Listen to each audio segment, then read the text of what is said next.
ஒரு கம்பெனி ஆட்குறைப்பே இல்லனா ஒரு பெரிய மறுசீரமைப்பை பத்தி அறிவிக்க வேண்டியிருக்குன்னு வச்சுக்கோங்க. அந்த மோசமான செய்திய சொல்லும்போது ஊழியர்களோட நம்பிக்கையை எப்படி காப்பாத்திக்கிறது? இதுதான் இன்னைக்கு நம்ம பார்க்க போற ரொம்ப முக்கியமான ஒரு கேள்வி. ஒரு நல்ல கம்யூனிகேஷன் பிளானோட கட்டமைப்ப நாம பிரிச்சு மேய போறோம்.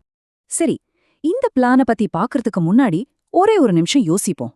ஒரு நெருக்கடியான சமயத்துல ஒரு கம்பெனி முழுசா அமைதியா இருந்தா என்ன ஆகும்? அந்த அமைதிய இது நிரப்பும். ஒரு கம்பெனி அமைதியா இருக்கும்போது அந்த வெற்றிடம் சும்மா இருக்காதுங்க. அது பயத்தாலையும் வதந்திகளாலையும் நிரம்பி வழியும். ஊழியர்களோட நம்பிக்கை அப்படியே நொறுங்கிடும். திறமையான ஆளுங்க வேலையை விட்டு போக ரெடி ஆயிடுவாங்க. சுருக்கமா சொல்லணும்னா, அமைதிங்கிறது ஒரு கம்பெனிக்கு ஒரு மெதுவான விஷயம் மாதிரி.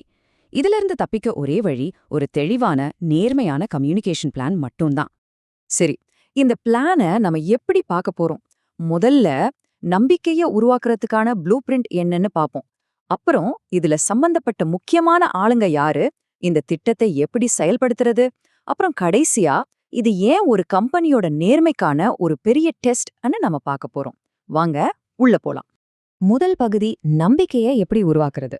பாருங்க, ஒரு நெருக்கடியை சமாளிக்கிறதுனா சும்மா மெசேஜ் அனுப்புறது மட்டும் கிடையாது. அது நம்பிக்கையோட அஸ்திவாரத்தை 4 முக்கியமான தூண்களை வச்சு கட்டுற மாதிரி.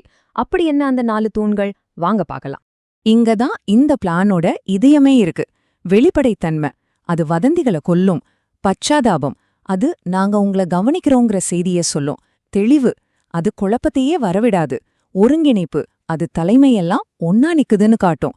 இந்த 4ல 1 சரிஞ்சா கூட நம்பிக்கையே உடைஞ்சு போயிடும். சரி, இப்போ நமக்கு திட்டத்தோட அடிப்படை கொள்கைகள் தெரிஞ்சிடுச்சு. ஆனா இந்த திட்டம் யாருக்காக? யார் இத சொல்லப் போறா? அதாவது இந்த கதையோட முக்கியமான நடிகர்கள் யார்? ஒரு நல்ல பிளான் எப்பவுமே எல்லாருக்கும் ஒரே மெசேஜ்ன்ற தப்ப பண்ணவே பண்ணாது. ஊழியர்களோட கவலை அவங்க வேலை இருக்குமா இருக்காதான்றது. ஆனா முதலீட்டாளர்களோட கவலை அது நிதி நிலைமை. அதனால ஒவ்வொரு குரூப்போட பயத்தையும் தேவைகளையும் புரிஞ்சுகிட்டு அதுக்கேத்த மாதிரி மெசேஜ மாத்துறதுல தான் இங்க புத்திசாலித்தனமே இருக்கு. ஊழியர்களுக்கான செய்தியோட மையமே இதுதான். நாங்க உங்கள மதிக்கிறோம், இந்த மாற்றத்துல உங்களுக்கு முழு ஆதரவா இருப்போம்.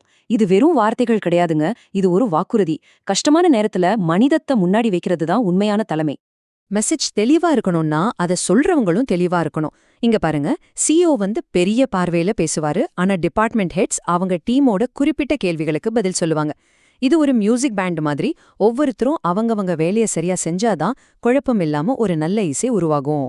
ஓகே, நமக்கு கொள்கைகள் தெரியும், யாரு என்ன பண்ணணும்னு தெரியும். ஆனா இந்த நாடகம் எப்படி நடக்க போகுது? அதாவது இந்த பிளான எப்போ, எப்படி, எந்த வரிசையில செயல்படுத்த போறோம்? இந்த டைம்லைனோட அழகே அதோட லாஜிக்ல தான் இருக்கு. முதல்ல உள்ளுக்குள்ள தலைவர்களை தயார்படுத்தணும். அதுக்கப்புறம் தான் பொது அறிவிப்பு. அறிவிப்புக்கு பிறகு ஒவ்வொரு டிபார்ட்மெண்ட்லயும் மீட்டிங்ஸ் வச்சு தனிப்பட்ட கவனமும் தொடர்ச்சியான ஆதரவும் கொடுக்கணும். இது ஏதோ குண்டை தூக்கி போடுற மாதிரி கிடையாது. இது ரொம்ப கவனமா செய்ய வேண்டிய ஒரு அறுவை சிகிச்சை மாதிரி. மெசேஜ் ஒன்றுதான், ஆனா 2 வேற வேற மொழிகள்ல பேசணும். ஊழியர்கள் கிட்ட பேசும்போது இதயம் பேசுது, பச்சாதாபம், ஆதரவு. ஆனா முதலீட்டாளர்கள் கிட்ட பேசும்போது மூளை பேசுது, வியூகம், நிதி நிலைத்தன்மை. செய்தி நேர்மையா இருக்கணும், ஆனா அதை சொல்ற விதம் ஆடியன்ஸை பொறுத்து மாறணும். இதுதாங்க திறமையான கம்யூனிகேஷன். நிறைய கம்பெனிங்க செய்யற ஒரு பெரிய தப்பு இதுதான். அறிவிப்பை வெளியிட்டதும் வேலை முடிஞ்சிடுச்சுன்னு நினைக்கிறது. ஆனா உண்மை என்னன்னா, உண்மையான உரையாடலே அப்போதான் ஆரம்பிக்குது. அந்த அறிவிப்புக்கு அப்புறம் என்ன நடக்குதுங்கிறது தான் ஒரு கம்பெனியோட குணத்தை நிஜமாவே டெஸ்ட் பண்ணும். நாங்க உங்களுக்கு சப்போர்ட் பண்ணுவோம்னு சொல்றது ரொம்ப ஈஸி. ஆனா அதை எப்படி நிரூபிக்கிறது?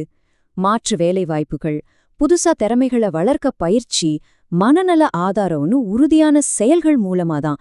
வார்த்தைகளை செயலால நிரூபிக்கும் போதுதான் நம்பிக்கை இன்னும் ஆழமாகும். ஒரு மெகாஃபோன்ல கத்துறது கம்யூனிகேஷன் கிடையாது. அது வெறும் அறிவிப்பு. உண்மையான உரையாடல் அதை கேட்கறதிலிருந்து தான் தொடங்குது.